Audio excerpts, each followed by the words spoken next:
The start of spring is tomorrow, and so I'm in a little better mood than I have been recently. It's kind of like New Year's Eve. It feels like the day before the day, and I'm just excited to get out there and see what Dan Lanning's all about. Yeah, he's one of the top defensive minds in the game and has come to Oregon. So we're talking his wheelhouse here. Let's start up front. You got Sam Tymani comes in from Washington as a transfer up there, and Pac-12 first teamer Brandon Dorlus is coming back as well. Yeah, I think the defensive, like the front seven, you feel pretty good about, and given Dan Lanning's history at Georgia, that's got some things to work around. Like I think in Tosh Lupoy as well, someone with obviously a lot of experience coaching front seven players. He'll coach outside linebackers, defensive coordinator.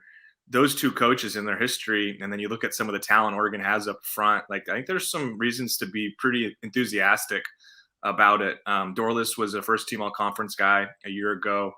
Popo Amavai started every game a year ago at nose tackle, and I think was honorable mention by the coaches and first team by media. So he's somebody certainly considered one of the handful of best interior linemen in the conference. You mentioned Tymani, another guy who was kind of in that same group. I think Oregon has three of probably the best 6 to 7 interior linemen in the conference a year ago on their team now.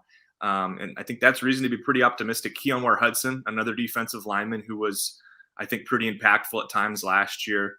They got 4 or 5 guys that I think you feel really optimistic about.